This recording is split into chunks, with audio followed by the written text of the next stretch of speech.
शांति। आज आज सबको नए साल के लिए बहुत बहुत मुबारक हो। नया साल में हम बाबा की सारी आशाओं को पूरा करेंगे, बाप समान बनेंगे, हमेशा बाबा के कदम पे कदम रखकर चलेंगे और अपनी संपूर्ण अवस्था को इसी तन में प्राप्त करेंगे।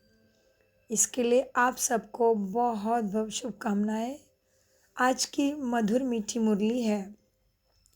आज जनवरी मास, जो हम ब्राह्मणों का तपस्या का मास है, तो आज है 1/1/2024।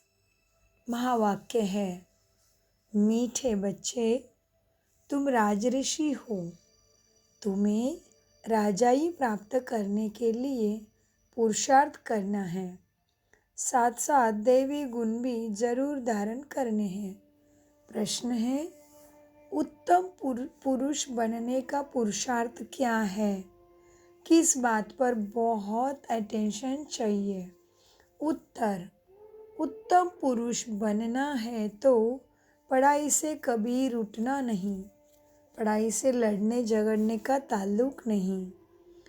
पढ़ेंगे लिखेंगे होंगे नवाब, इसीलिए सदा अपने उन्नति का ख्याल रहे। चलन पर बहुत अटेंशन चाहिए। देवताओं जैसा बनना है तो चलन बड़ी रॉयल दैवी गुणों से, दैवी संस्कारों से भरपूर चाहिए। सदा ही दैवी संस्कार कृतिवृत्ति दृष्टि में दिखाई देना चाहिए। बहुत बहुत मीठा बनना है। मुख से ऐसे बोल निकले जो सबको मीठे लगे, किसी को दुख ना हो। ओम शांति। मीठे मीठे रूहानी बच्चों प्रति बाप बैठ समझाते हैं और पूछते हैं कि आपकी बुद्धि का ठिकाना कहाँ है। मनुष्य की बुद्धि तो भटकती है, कभी कहाँ कभी कहाँ। बाप समझाते हैं, तुम्हारी बुद्धि का भटकाना बंद, बुद्धि को एक ठिकाने लगाओ, बेहद के बाप को ही याद करो। यह तो रूहानी बच्चे जानते हैं। अब सारी दुनिया सत्तमो प्रधान है, आत्माएं ही सतो प्रधान थी, नंबरवार पुरुषार्थानुसार अब तमो प्रधान बनी है।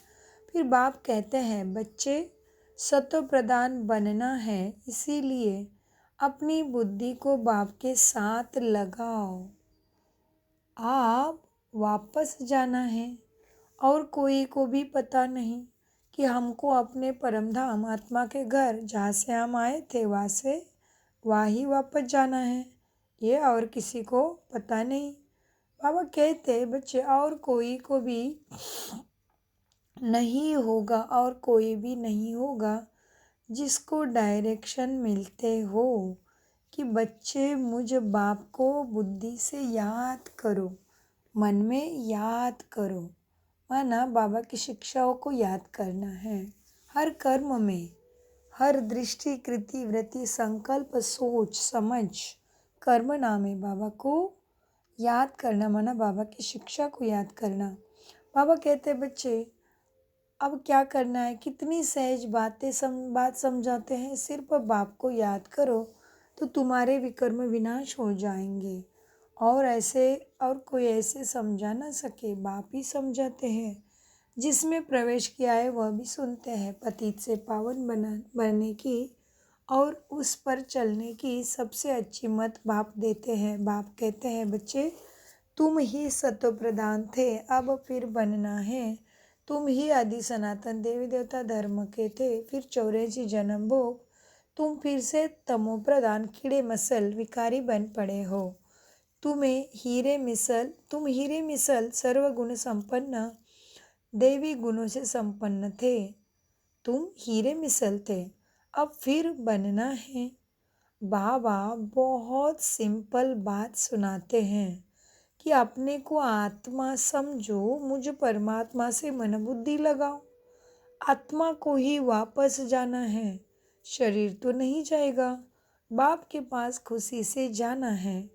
बाप जो श्रीमत देते हैं उसी से ही तुम श्रेष्ठ बनेंगे। श्रीमत क्या है बाबा की मुरली। तो बाबा कहते हैं पवित्र आत्माएं मूल वतन में जाकर फिर आएगी तो नया शरीर लेगी। यह तो निश्चय है ना, तो फिर वही तात लगी रहे।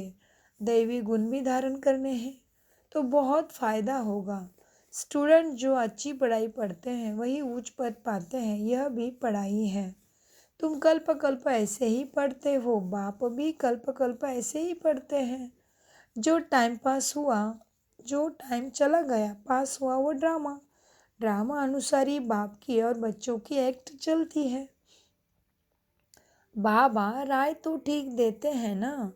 बच्चे कहते हैं बाबा हम आपको घड़ी घड़ी भूल जाते हैं। यही तो माया के तूफान है, भूलना ही तूफान है। बाबा कहते हैं माया तुम्हारी आत्मा का दीवा बुझा देती है। बाप को क्षमा भी कहते हैं, सर्वशक्तिमान अथॉरिटी भी कहते हैं। जो भी वेद शास्त्र है सबका सार बाबा बतलाते हैं। वह नॉलेजफुल है, सृष्टि के आदि मध्य अंत का राज समझाते हैं। ये ब्रह्मा बाबा भी कहेंगे हम बच्चों को समझाते हैं। बाप कहेंगे तुम बच्चों को समझाता, मैं समझाता हूँ। उसमें यह ब्रह्मा भी आ जाता है। इसमें कन्फ्यूजन या मूंझने की कोई बात नहीं। यह है बहुत सहज राजयोग। तुम राजऋषि हो। ऋषि पवित्र आत्मा को कहा जाता है। तुम्हारे जैसा ऋषि तो कोई हो नहीं सके। आत्मा को ही ऋषि कहा जाता है, शरीर को नहीं कहेंगे। आत्मा है ऋषि, राज ऋषि। राज कहाँ से लेते हैं तुम? राज्य भाग्य बाबा कहते कहाँ से लेते हो? मुझ बाप से, शिव पिता से लेते हो। तो तुम बच्चों को कितनी खुशी रहनी चाहिए। हम शिव बाबा से राज्य भाग्य ले रहे हैं। बाप ने स्मृति दिलाई है तुम विश्व के मालिक थे, फिर पुनर्जन्म लेते लेते नीचे उतरते आए हो। देवताओं के चित्र भी है। इस मनुष्य समझते हैं ये ज्योति ज्योत समा गए। अब बाप ने समझाया है कोई भी आत्मा मरती है तो ज्योति में ज्योत लीन होना माना आत्मा नष्ट होना ऐसे नहीं होता। बाबा ने समझाया है एक भी मनुष्य ज्योति ज्योत नहीं समाता। कोई भी मुक्ति जीवन मुक्ति पा नहीं सकते। तो सारा दिन अंदर में बच्चों के विचार चलने चाहिए। जितना याद में रहेंगे उतना खुशी होगी। पढ़ाई पढ़ाई पढ़ाने वाला देखो कौन है? श्री कृष्ण को लॉर्ड कृष्णा भी कहते हैं, गॉड नहीं। भगवान को कभी लॉर्ड नहीं कहेंगे, उनको गॉड फादर ही कहते हैं। वह है हेवनली गॉड फादर। तुमको अब दिल से लगता है कि वही हेवनली गॉड फादर हेवन अर्थात देवी राजधानी स्थापन कर रहे हैं। सत्ययुग में दूसरा कोई धर्म था नहीं। चित्र भी इन देवताओं के हैं। उनको ही आदि सनातन देवी देवता कहा जाता है। ये विश्व के मालिक थे ना देवी देवता, उन्हों को कहेंगे सत्ययुगी। तुम हो अभी संगम युगी, माना आत्मा परमात्मा का संगम हो गया तो तुम हो संगम युगी। तुम जानते हो बाबा हमको राइटियस बनाते हैं, तुम राइटियस बन जाते हो। विकारों को अनराइटियस कहा जाता है, विकारों को अनराइटियस कहा जाता है। ये देवता है पवित्र है, माना मन वचन कर्म में सुख में, शांत में, शक्ति में, प्रेम स्वरूप, पवित्र, ज्ञान में, सत्य है। तो कैसा है ये देवता है? पवित्र है। लाइट भी पवित्रता की दिखाते हैं ना। देवताओं के फोटो के पीछे लाइट भी पवित्रता की दिखाते हैं। बाबा कहते हैं, शिव बाबा क्या कहते हैं? अनराइटियस माना एक भी कदम राइट नहीं, माना तुम विकारों में जाते हो। तुम्हारी और कर्म कैसा होता है? काम क्रोध ईर्ष्या द्वेष लोभ मोह अहंकार के अंतर्गत जो कर्म हुआ वो कहते बाबा कैसे कर्म है? अनराइटियस माना एक भी कदम राइट नहीं। शिवालय से उतर विशालय में तुम आ जाते हो। जन्म मृत्यु का खेल है। ये बातें नया कोई समझ न सके। जब तक तुम्हें उनको बाप का परिचय अच्छी तरह से ना दो, वह है हेवनली गॉड फादर, तब तक नया बच्चा कोई ये मुरली समझ नहीं सकेगा। बाबा कहते इसीलिए जब तक तुम उनको बाप का, शिव पिता का, मना आत्मा के बाप का, उस हर कोई आत्मा का बाप है शिव पिता। तो बाबा कहते जब तक तुम उनको बाप का परिचय अच्छी तरह से ना दो कि वह है हेवनली गॉड फादर। हे हेवन और हेल दोनों अक्षर है। हेवन माना स्वर्ग, हेल माना कलयुग। तो बाबा कहते हैं हेवन और हेल दोनों अक्षर है। सुख और दुख, स्वर्ग और नरक तुम जानते हो। भारत में सुख था, अभी दुख है, फिर बाप आकर सुख देते हैं। अब दुख का समय खत्म होना है। बाबा बच्चों के लिए सुख की सौगात ले आते हैं, सबको सुख देते हैं, तब तो सब उनकी बंदगी करते हैं। सन्यासी उदासी भी तपस्या करते हैं, उनको भी कोई ना कोई आस जरूर रहती है। सतयुग में ऐसा कोई बात नहीं, वह और कोई धर्म वाले नहीं होते। तुम तो अब पुरुषार्थ कर रहे हो नई दुनिया में जाने के लिए। जानते हो वह है सुखधाम सत्ययुग, उसको हेवन पैराडाइज, सुख की दुनिया, देवताओं की दुनिया स्वर्ग भी कहते हैं। तो तुम जानते हो वह है सुखधाम, वो है। और जहाँ आत्मा जाएगी ऊपर, ऊपर वाले के पास वो क्या है, शांति धाम। और ये क्या है धरा पे अभी दुख धाम। तुम अभी संगम पर हो, माना दुख का अंत हुआ और सुख की तुम्हारी शुरुआत होगी। और तुम आत्मा का परमात्मा से मिलन हुआ, सुख सागर ही मिल गया, तो सब कुछ मिल गया। तो हमारे लिए क्या है, ये संगम युग है। तो बाबा कहते तुम अभी संगम पर हो, उत्तम पुरुष बनने के लिए पुरुषार्थ कर रहे हो। पुरुषार्थ बहुत अच्छी रीति करना है, पढ़ाई से कभी भी रुकना नहीं है। कोई से अनबनी होती भी है तो भी पढ़ाई, माना मुरली सुनना, अभ्यास करना, उसके पॉइंट्स को अपने जीवन में उतारना, धारण करना, ये कभी नहीं छोड़ना है। पढ़ाई से लड़ने झगड़ने का ताल्लुक ही नहीं है। पढ़ेंगे लिखेंगे तो बनेंगे नवाब, तो फिर नहीं पढ़ेंगे तो भारी ढोएंगे। तो बाबा कहते पढ़ेंगे लिखेंगे होंगे नवाब, लड़ेंगे झगड़ेंगे तो नवाब कैसे बनेंगे। फिर तमोप्रधान चलन हो जाती है। हर एक को अपनी उन्नति का ख्याल करना चाहिए। बाप कहते हैं हे आत्माएं, बाप को याद करो तो तुम्हारे विकर्म विनाश होंगे और दैवी गुण भी धारण होंगे। अगर लक्ष्मी नारायण जैसा बनना है तो बाप ने ही उनको भी ऐसा बनाया है। बाप कहते हैं बच्चे तुम ही राज्य करते थे, अब फिर तुमको ही बनना है। देवी देवता मना सतयुगी दुनिया के राजा महाराजा तुम्हें ही बनना है। राजयोग बाप संगम पर ही सिखाते हैं। तुम कल्प कल्प यह देवी देवता पद प्राप्त करते हो, माना तुम ऐसे बन जाते हो।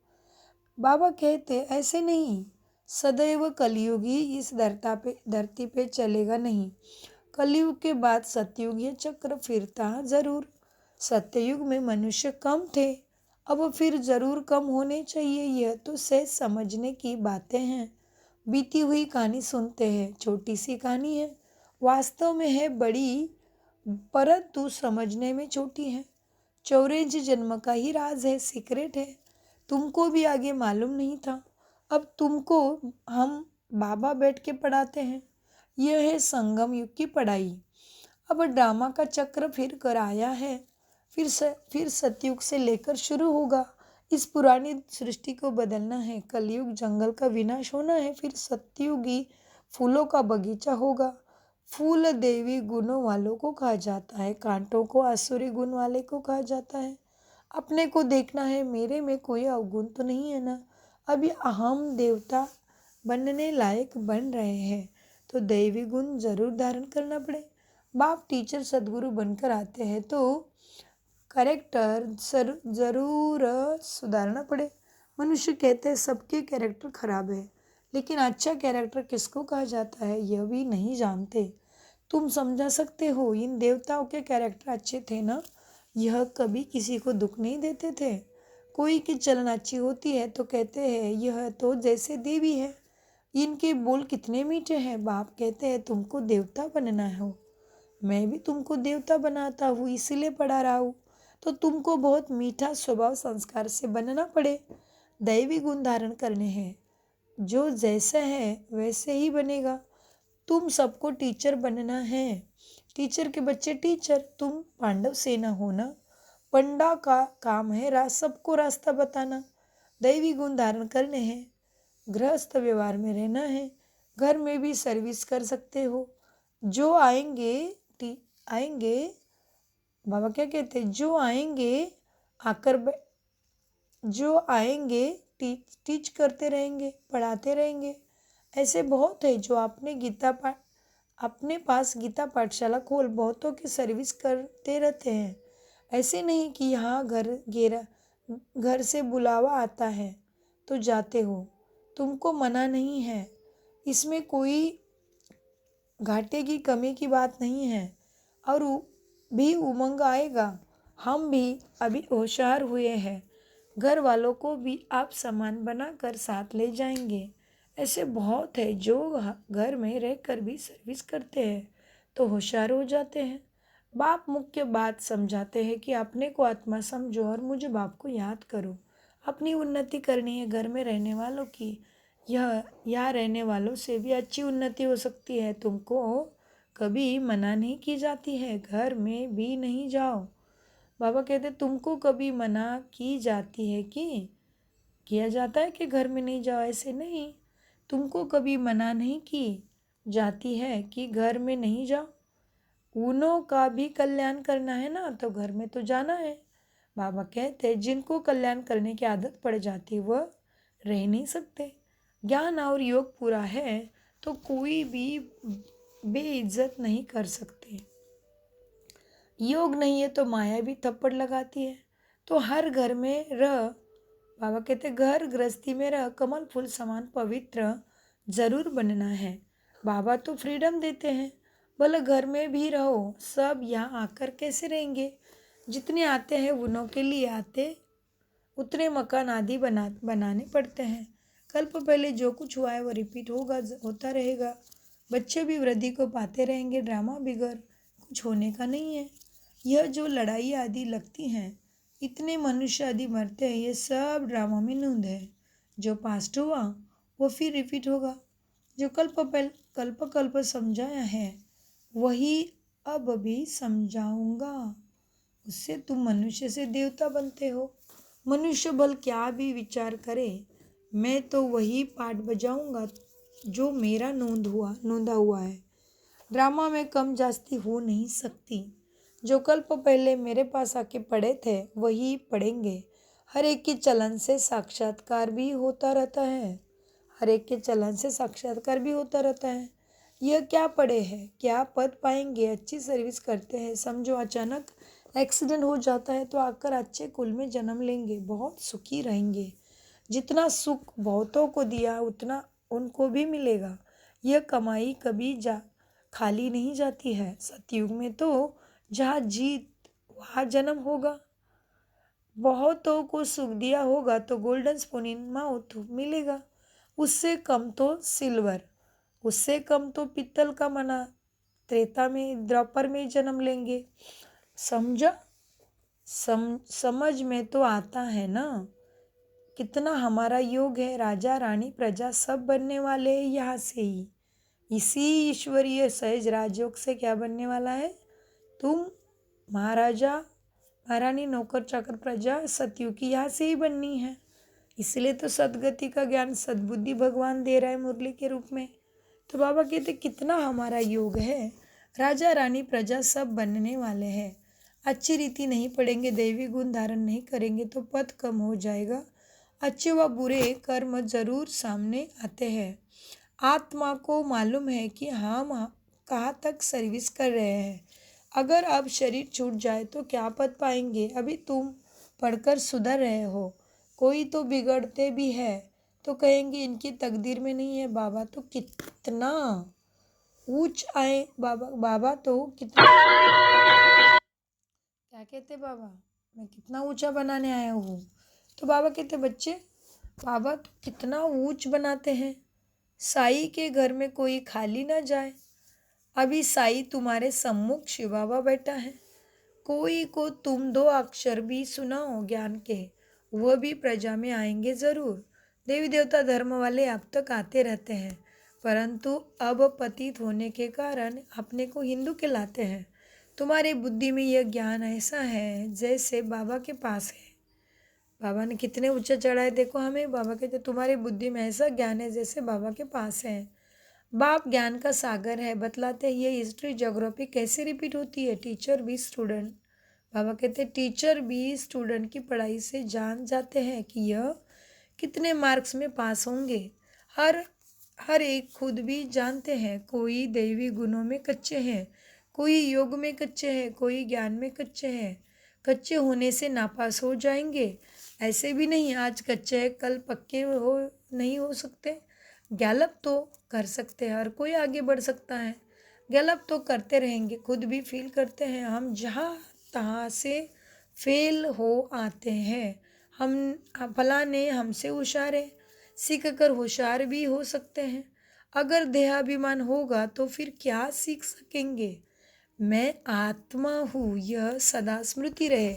और मैं कैसे आत्मा हूँ, दैवी गुणों से भरपूर, आत्मिक सद्गुणों से भरपूर। मैं परमात्मा की लाडली संतान, मैं आत्मा हूँ, ये याद रहे। मैं आत्मा हुई है तो एकदम पक्का कर दो। बाप ने स्मृति दिलाई है। बाप कहते हैं मुझे याद करो तो विकर्मों का पाप कर्मों का विनाश होंगे। मुझे ही तो पाप कटेश्वर भोलेनाथ भूतनाथ कहते हैं। तुम्हारे भूत कौन निकालेगा, तो मुझे याद करो। बाबा कहते हैं बाप ने स्मृति दिलाई है। बाप कहते हैं मुझे याद करो तो विकर्म विनाश होंगे, फिर दैवी गुण धारण करेंगे। अपनी नब्ज देखनी है कि मैं कहाँ तक लायक बना हूँ। बाबा ने क्या कहा, अपनी चेकिंग करनी है आज। और फिर तुम अभी सृष्टि के आदि मध्य अंत का ज्ञान बाबा से ले रहे हो। ये राज्यों की नॉलेज सिवाय बाप के और कोई सिखला भी नहीं सके। बच्चे सीखते जाते हैं, बच्चे पूछते हैं बाबा हमारे कुल के ब्राह्मण कितने हैं, ये पूरा पता कैसे पड़े। आते जाते रहते हैं, अभी नए नए भी निकलते रहते हैं। अच्छा, मीठे मीठे सिकी लदे बच्चों प्रति माता पिता बाप दादा का याद प्यार और गुड मॉर्निंग।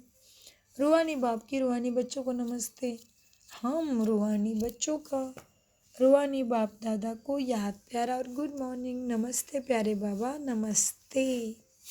धारणा के लिए मुख्य सार है अपना दैवी कैरेक्टर बनाना है, दैवी गुण धारण कर अपना सर्व का कल्याण करना है, सबको सुख देना है। नंबर 2, सत्व प्रदान बनने के लिए बुद्धि एक बाप से लगानी है, बुद्धि को भटकाना नहीं है। बाप समान टीचर बन सबको सही रास्ता बताना है। वरदान, चलते फिरते अपने द्वारा अष्ट शक्तियों की किरणों का अनुभव करने वाले। बाबा क्या कहते, चलते फिरते क्या वरदान मिला, चलते फिरते अपने द्वारा अष्ट शक्तियों की किरणों का अनुभव कराने वाले फरिश्ता स्वरूप भव। वरदान का विश्लेषण है, जो बहुत कीमती मूल्यवान बेदाग डायमंड होता है ना, उसे लाइट के आगे रखो तो भिन्न भिन्न रंग दिखाई देते हैं। ऐसे ही जब आप फरिश्ता स्वरूप बनेंगे तो आप द्वारा चलते फिरते अष्ट शक्तियों की किरणें की अनुभूति होगी।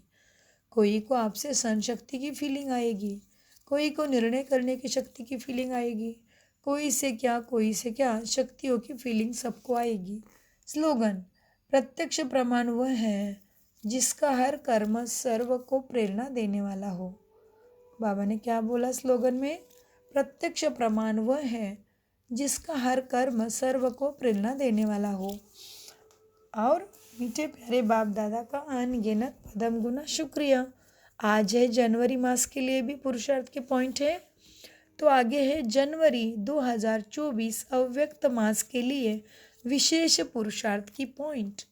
बाबा कहते हैं इस जनवरी मास में विशेष साइलेंस की अनुभूति करने तथा ब्रह्मा बाप समान डबल लाइट फरिश्ता बनने के लिए पुरुषार्थ की पॉइंट्स मुरली के नीचे लिखी है। यही पॉइंट्स जनवरी मास के पत्र पुष्प में भी रहेगी। कृपया सभी ब्रह्मावत इसी अनुसार अटेंशन रख रोज एकांत में बैठ कम से कम 10 मिनट अव्यक्त साइलेंस का अनुभव अवश्य करें।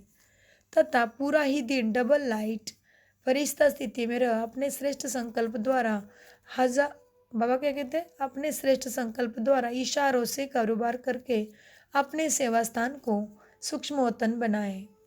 बीच बीच में आपस में मिलकर इन पॉइंट्स पर गहरी रोहरियान करते हुए अनुभवों की लेन देन भी करें। हम सबकी यह डबल लाइट स्थिति तथा साइलेंस की गहरी अनुभूति ही परमात्मा प्रत्यक्षता की निमित्त बनेगी। देखो बाबा ने कितना अच्छा बताया।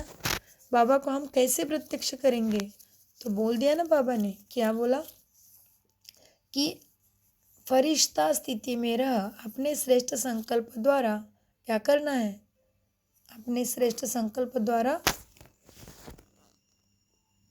इशारों से कारोबार करके अपने सेवा स्थान को सूक्ष्म वतन बनाएं।